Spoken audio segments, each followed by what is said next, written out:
Praise the lord. యేసుక్రీస్తు నామములో మీ అందరికీ శుభములు తెలియపరుస్తున్నాను.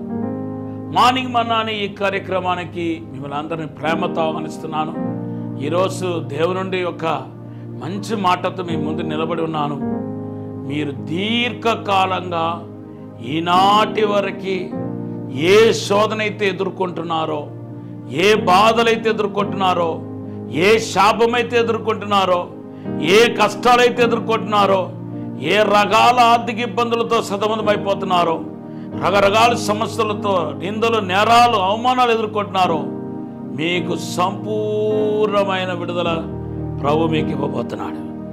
మీరు నమ్మటమే ఆలస్యం, దేవునికి అసాధారణమైన కార్యం జరగబోతున్నాయి. దయచేసి సేవకుడిగా చెప్తున్నాను, అవిశ్వాసపడకండి. ఇంకా ఇప్పుడు దాకా అద్భుతం జరిగించిన దేవుడు ఇంకెప్పుడు అద్భుతం చేయబోతున్నాడు. నాకు ఓపిక లేదు పాస్టర్ గారు, ఇంకా చనిపోవటమే తప్ప వేరే మార్గం నాకు కనబడట్లేదు. ఇంకా నేను ఎప్పుడు పైకి రాలేను, నా జీవితం అయిపోయింది, ఇంకా నన్ను ఎవ్వరూ రక్షించలేరు, దేవుడు కూడా నన్ను వదిలేస్తాడని నువ్వు బాధపడుతున్నావు ఏమో. లేదు బిడ్డ, ఇదిగో ఇర్మీయా గ్రంథం 17వ అధ్యాయం 7-8 వచనాలు దేవుడు వాగ్దానం నీకు ఇస్తున్నాడు. ఈ వాగ్దానం ఎత్తిపట్టి ప్రార్థన చేయండి. అయితే నేను ప్రవచన నెరవేర్పుకి మీరేం చేయాలో నేను చిన్న కొన్ని గ్లూ మీకు ఇవ్వాలని చెప్పి ఆశపడుతున్నాను. మొదటిగా యేసు రక్తాన్ని ఉచ్చరించండి. ఎంత ఎక్కువ యేసు రక్తాన్ని ఉచ్చరిస్తారో అంతంతకు త్వరగా ఎన్ని సంవత్సరాల తరబడి ఉన్న బంధకాల, శోధనలు, కష్టాలైనా వెనువెంటనే తెగిపోతాయి. అవును, నిర్గమకాండ 12వ అధ్యాయం 1-10 వచనాలు చదివితే 430 సంవత్సరాలుగా ఉన్న బంధకాలు ఎప్పుడు తెగిందండి?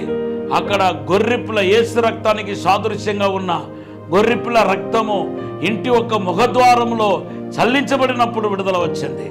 అవును, ఆ ఐగుప్తులో ఉన్న ఇశ్రాయేలు ప్రజల ఇళ్లలో చిందబడిన ఆ గొర్రెపిల్ల రక్తం కంటే యేసు క్రీస్తు యొక్క రక్తం ఇంకా ఎంతో మహిమగలదుగా ఉంది.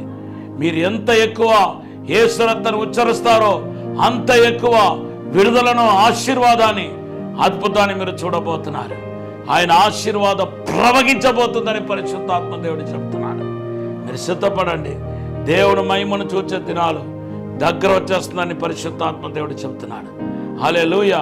రెండవదిగా మనం చూస్తే దేవుని బిడ్డలారా, 38 ఏళ్ళుగా పక్షవాతంతో బాధపడుతున్న వ్యక్తి ఎప్పుడు విడుదల పొందుకున్నాడు? 38 ఇయర్స్ ఒకే రోగం చేత సంవత్సరాల తరబడి బాధపడుతూ ఉంటే ఎంత బాధపడి ఉంటాడో చూడండి. ఆయన్ని ఎలా, ఆయన ఆ దీర్ఘకాల సమస్య నుండి ఎలా విడుదల పొందాడంటే గాడ్స్ విజిటేషన్, దేవుని యొక్క దర్శనం. ఓ ఈరోజు కూడా దేవుడు మనం దర్శించబోతున్నాడు. ఓ రామశాంతాలబా, దేవుని యొక్క ఆత్మ విడుదల మీకు కలుగబోతున్నాయి. యోహాను సువార్త 5వ అధ్యాయం 5-14 వచనాలు చదివితే యేసు మిమ్మల్ని దర్శించబోతున్నానని మాట్లాడుతున్నాడు. ఆయన మహిమ, ఆయన కృప మిమ్మల్ని తాకబోతుందని ప్రభు చెప్తున్నాడు. మూడవదిగా మనం చూస్తే దేవుని బిడ్డలారా, యేసుక్రీస్తు యొక్క తాకిడి మిమ్మల్ని ఎటువంటి బంధకాలు ఉన్నవారైనా విడుదల చేస్తాయి. లూకా సువార్త 13వ అధ్యాయం 10-15 వచనాలు చదివితే ఒక నడుము వంగిపోయిన స్త్రీ 18 ఏళ్ళుగా 18 ఇయర్స్గా నడుము వంగిపోయి దేవుని యొక్క మందిరానికి వచ్చి వెళ్తా ఉంది. ఆమెకి ఎలా విడుదల వచ్చిందండి? విముక్తి వచ్చింది. అంత దీర్ఘకాలంగా బాధపడిన స్త్రీకి ఎలా విడుదల వచ్చింది? యేసు ప్రభు యొక్క హస్తం వలన విడుదల కలిగింది. ఈరోజు కూడా యేసుక్రీస్తు హస్తం ఈ పైన ఉంచబడిపోయింది. హస్తం అనేది దేని చూపిస్తుందండి? గాడ్స్ హ్యాండ్ అనేది సాక్షాత్తుగా పరిశుద్ధాత్మ దేవుడిని చూపిస్తుంది. పరిశుద్ధాత్మ దేవుడు ఎక్కడ ఉన్నాడో అక్కడ విడుదల కలుగుతున్నాయి. 2వ కొరింథీ పత్రిక 3వ అధ్యాయం 17-19 వచనంలో రాయబడి ఉంది, ఆత్మ ఎక్కడ ఉందో అక్కడ విడుదల కలుగుతుంది. ఈ రోజు కూడా మీరు విడుదల పొందబోతున్నారు. అసాధారణమైన, అద్భుతమైన కార్యం పొందబోతున్నారు. చివరిగా 12 ఏళ్ళుగా ఒక స్త్రీ రక్తస్రావంతో బాధపడుతుంది. ఆమెకి ఎలా విడుదల కలిగింది? యేసుక్రీస్తును ముట్టుకుంది. ఆయన ఒక వస్త్రపు చెంగును ముట్టుకుంది. మార్కు సువార్త 5వ అధ్యాయం 25-34 వచనంలో మనం చూస్తున్నాం. దేవుని బిడ్డలారా, యేసుక్రీస్తును ముట్టుకోండి. యేసుక్రీస్తును ముట్టుకోండి. యేసును మీరైనా ముట్టాలి, లేకపోతే యేసైనా మిమ్మల్ని ముట్టాలి. Thank you lord.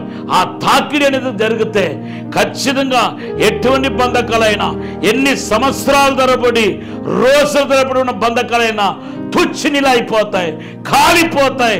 పూర్తి విడుదల మీకు కలుగుతాయి. కనుక ఈరోజు దీర్ఘకాల సమస్య నుండి విడుదల పొందాలని కోరుకుంటున్న వారు మరలా ఒకసారి ఈ వాక్యం విని మీరు ప్రార్థన చేసుకోండి. దేవుడు మళ్ళీ దీవించినగాక. ఈ సమయంలో ఒక చిన్న ప్రార్థన చేస్తాను. పరిశుద్ధము నమ్మకమైన పరలోక తండ్రి, మీకు వందనాలు, స్తోత్రాలు ప్రభా. మమ్మల్ని క్షమించి, మన్నించి, పరిశుద్ధపరిచి, శుద్ధీకరించి, ప్రాణాత్మ శరీరంలో ఉన్న ప్రతి పాపాన్ని కడిగి ప్రభా నూతనమైన కార్యం జరిగించమని అడుగుతున్నాను. అసాధారణమైన కార్యం జరిగించమని అడుగుతున్నాను.